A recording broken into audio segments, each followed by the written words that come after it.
You're watching the Football Radio Show. We're not the suits that talk football. We're the dudes that know football. Here's your hosts, Casey and Dave. Hello and welcome to the Football Radio Show. I'm Casey Mallon. I'm Dave Hewitt. And we got a little Week 5 preview coming your way, but let's go ahead and start with the game that already happened. The Buffalo Bills at the Cleveland Browns. The Browns win this thing 37-24. And Dave, at least until Sunday, the Browns are all alone in first place in the AFC North. It's crazy, man. Wow. Who knew? The division's like upside down. I mean, Steelers on the bottom. And, Bizarro world. Exactly. But unfortunately in this game, both quarterbacks end up getting hurt. Yeah, that was brutal. And then Brandon Weeden came in. He was pretty good, but Jeff Tuel really struggled for the Bills. Yeah, actually, the Browns defense ends up getting interception late and really kind of sealing the deal. And another guy that really made a big difference was Travis Benjamin. Oh, yeah, big time, dude. 7 returns, 179 yards, and a touchdown. He really kept the Browns in it until the offense got going. And Willis McGahee, pretty good. Very nice. All right, Dave, I mentioned McGahee, 72 and a touchdown. Why do I listen to the so-called fantasy experts? All they all said was bench Fred Jackson. He had 53 yards and 2 touchdowns. Brutal, dude. On my bench. Yeah, both the backs for the Bills were banged up, and both guys actually ended up having productive nights. So what are you going to do? You know, I mean, not listen tough. to the pundits. Sometimes there's guys that you just play every week. Right, yeah. Speaking of fantasy starters, Dave, our league is one of the most competitive leagues, one of the top leagues out there. Brutal. All the free agent pickups you're going to do this week happened in our league last week. Let's go ahead and give some of the names, though, that were available in our league this week. Yeah, I'll start with Brian Hoyer. It looked like a Disco great Stew. pickup. Looked like a great pickup for Disco Stew.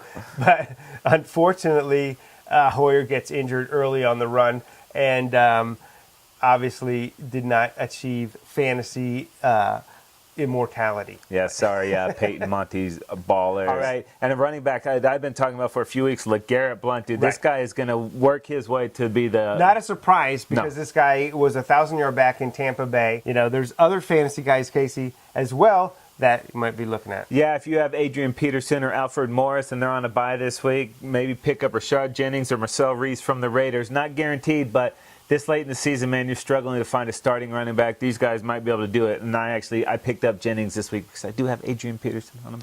Yeah, considering McFadden is hurt and the Chargers defense has really been torched thus far, not a bad idea, although I advise against it. All right, what about receivers? Robert Woods for the Bills. Of course, it's a little too late now, but if he hasn't been picked up in your league, with Stevie Johnson getting hurt, this guy has been on the field for virtually every play for the Bills this season. He is a must pick up if he's available and you need a receiver. Grab this guy for next week. Tight ends, a couple out there, not a whole lot on that. That's such hit or miss each week, but there's a couple dudes still out there. Zach Miller for the Seahawks. If he hasn't been picked up on your league, this is a productive offense. They've got a great defense. Russell Wilson's going to lean on the tight end. And then the Texans, Casey, not Owen Daniels because he's already been picked up. Garrett Graham, not Jimmy Graham, Garrett Graham. He's got 3 touchdowns already. A different Graham? Yeah. Oh. Not Jimmy. All right, okay. And then defenses, one of the ones that was out there is the Saints. They're not, they have some tough matchups, but they're pretty stout. Absolutely, and Rob Ryan has taken a historically horrible defense and turned it into a top 10 defense. And we'll see, it's 4 games into the season. Will this pan out? Right now, they're playing awesome defense. And another defense that's really playing very well is, we witnessed them tonight, it's the Browns. They gave up a handful of points, but they end up getting the interception for the touchdown, and as we mentioned, the punt return as well for the touchdown. So that's some serious points for your defense. Yeah, bolt action, saw the light and grabbed those guys early. All right, You mentioned, Dave, both starting quarterbacks got hurt. Now we got to see, man. I know the vogue in the league right now is the running quarterback, but we saw both these guys go down tonight on running plays. Yeah, give me some Peyton Manning immobility. Drew Brees, any day of the week, right? Even Phillip Rivers right now. Everyone wanted to get rid of this guy, but hey, sitting back in the pocket has its advantages. You don't get hit as often. Yeah. Both of those quarterbacks could have avoided those hits. Seemed to me they made the first downs. Get down earlier. Yeah. Get out of bounds, whatever it takes. Don't take that shot. It's just not good for your health. Yeah, no doubt. Thursday, Josh Freeman released by the Bucks. Dave, what's Greg Schiano doing there? He's getting rid of a lot of talent, and I'm not sure that Buck fan was down with this. I'm not so sure either. I mean, I think obviously Freeman is a talent, so we'll see what happens from here. But I don't think he's done playing in the NFL by any stretch. And he was also run off Aqib Talib. We traded for a fourth rounder to the Patriots. But the Patriots are starting this guy, and he's an integral part of their defense. And then they also basically just get rid of LeGarrette Blount, who we just talked about in the fantasy segment. So this is a guy that can he's been 1,000-yard back for the Bucs before Shiano got there. But, wow, this guy's a talent. And he's just moving guys out that just don't mesh with him. Yeah, and plus, Kevin Ogletree, dude, they signed him in the offseason 5 weeks into it. It's like, that guy's going to Detroit. He's stoked now. Yeah, I was going to say, tough break for Ogletree, right? Huh? Go from Glennon to Stafford. Are you kidding? That's pretty sweet. And from a non-playoff, looking team to a playoff caliber team. So, very nice situation for Ogletree. Good going. It'll be interesting to see how the Bucs do coming off this bye week. It will be, because there's a lot riding on this for Shiano. Yeah. Okay, let's move this thing forward, because up this weekend, Casey, we have some, obviously, the NFL slate is ridiculous every week. This week is no exception, but you're liking a couple of games. Let's talk about the Seahawks at the Colts. I love this game, dude. These teams are so well matched. They're both super physical this year. And the quarterbacks, dude, Russell Wilson and Andrew Luck. Wilson feels like he's been in the league for like 10 years, though, dude. Yeah. Just like the runs last week were amazing. Some of those scrambles just to stay alive. Not his best passing day, but the dude finds a way to win. Yeah, Andrew Luck, obviously a superstar in the making, but tough defenses too, man. Tough running games. Yeah, I was saying on our podcast on footballradioshow.com that these teams are like mirror images of each other, because they both have surprisingly excellent run games. The Colts have an excellent run game right now, before even Richardson got there.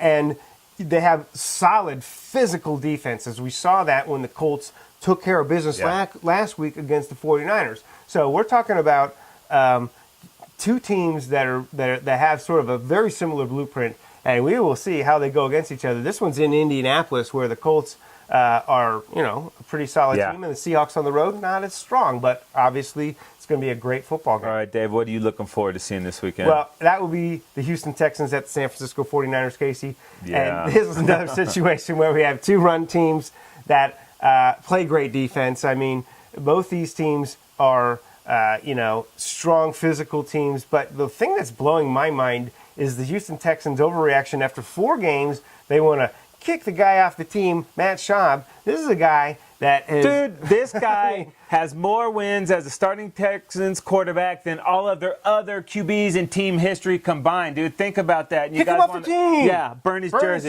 Stupid. What? I mean, come on. Come on, Texan fan. Look, it's a long season. A guy's going to make a couple mistakes that's going to cost you some games here and away. He's going to make some plays that win games, too. He did that week 1 and 2. He killed the Chargers that way. An incredible second half. The guy is an exceptional quarterback. Yeah, Believe give him me, a break. You don't know what you got until you don't got a starting caliber, franchise caliber quarterback in this league. Tony Banks. Yeah. David Carr. Let's stay with it. Let's stay with it, Texans. And this is going to be an awesome football game. I'll tell you what. It's going to be physical on physical. Awesome.